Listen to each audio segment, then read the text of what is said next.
बिस्मिल्लाहिर्रहमानिर्रहीम। अल्लाहुम्मा सल्लि व सल्लिम अला नबिय्यिना मुहम्मद।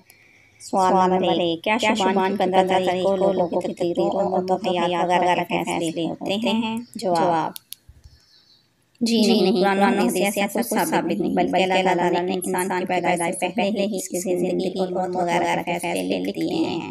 अल्लाह ताला ने फरमाया, अल्लाह के हुक्म के बिना कोई जानदार नहीं मर सकता। मुकर्रर शुदा वक्त लिखा हुआ है। सूरत आल इमरान आयत 145। और रसूलुल्लाह सल्लल्लाहु अलैहि वसल्लम ने फरमाया, अल्लाह ताला ने ज़मीन और आसमान की तख्लीक से 50,000 साल का भी हिसाब की तकदीरें लिख दी। सही मुस्लिम किताबुल क़द्र। सवाल नंबर 2, क्या 15 शुबान को अल-अमाना में अल्लाह की बारगाह में पेश होते हैं? जवाब जी नहीं। ऐसी कोई हदीस नहीं जिसमें सिर्फ 15 शुबान को अमाल पेश होने का जिक्र हो, बल्कि हर रोज अमाल अल्लाह की बारगाह में पेश होते हैं। रसूलुल्लाह सल्लल्लाहु अलैहि वसल्लम ने फरमाया, रात के अमाल दिन से पहले और दिन के अमाल रात से पहले अल्लाह की तरफ चढ़ते पेश होते हैं। सही मुस्लिम किताब ईमान।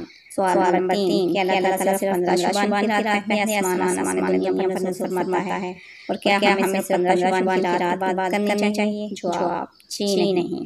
किसी भी सही हदीस से ये बात साबित नहीं है कि अल्लाह ताला सिर्फ 15 शुबान की रात दुनिया के आसमान पर नज़ुल फरमाता है, बल्कि अल्लाह ताला हर रात दुनिया के आसमान पर नज़ुल फरमाता है। रसूलुल्लाह सल्लल्लाहु अलैहि वसल्लम ने फरमाया, हमारा रब बुलंद और बरकतवाला हर रात जब रात का एक हिस्सा बाकी रह जाता है तो दुनिया के आसमान पहले आसमान की तरफ नज़ुल फरमाता है और पुकारता है, कौन है जो मुझसे दुआ करे ताकि मैं इसकी दुआ कबूल करूं?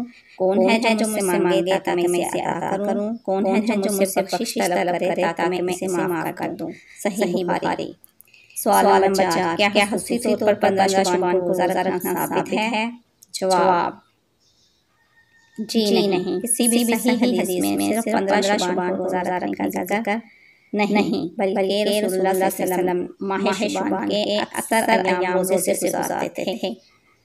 उम्मुल मोमिनीन सय्यदा आयशा सिद्दीक़ा रज़ियल्लाहु अन्हा फरमाती हैं, मैंने नबी सल्लल्लाहु अलैहि वसल्लम को शुबान से ज़्यादा किसी महीने में इतने नफली रोज़े रखते हुए नहीं देखा। सही बुखारी किताब हदीस 1969।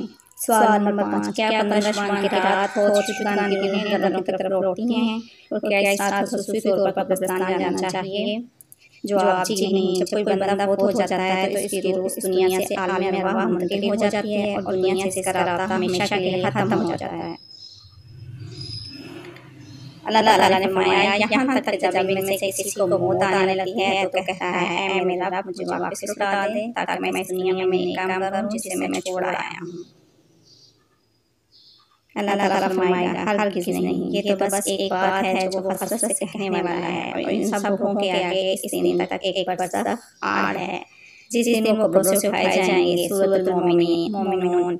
और 15 शुबान की रात खुसूसी तौर पर कब्रिस्तान जाने के हवाले से कोई सही हदीस नहीं है। वैसे भी कब्रिस्तान जाने का मकसद हरगिज़ ये नहीं है वहाँ जाकर सिर्फ अहले कब्रिस्तान के लिए दुआ की जाए, क्योंकि फौत शुक्रान के लिए मग़फ़िरत की दुआ तो मस्जिद में और घर बैठकर भी की जा सकती है, बल्कि कब्रिस्तान जाने का असल मकसद मौत को याद करना होता है। रसूलुल्लाह सल्लल्लाहु अलैहि वसल्लम ने फरमाया, कब्रों की ज़ियारत किया करो, ये मौत याद दिलाती हैं। सही मुस्लिम किताबुल जनाइज़ हदीस 976। सवाल नंबर 6, क्या शब बारात के अल्फाज कुरान और हदीस से साबित हैं, और क्या ये इस्लामी त्योहार है? जवाब जी नहीं। शब फारसी ज़ुबान का लफ्ज़ है जिसके मानी है रात, और बारात अरबी ज़ुबान का लफ्ज़ है जिसका मतलब है बेज़ारी, दूरी, लातल्लुकी और निजात। इन अल्फाज से ही साबित हो जाता है कि ये एक मनगढ़ंत और ईरान से स्मगल शुदा रात है,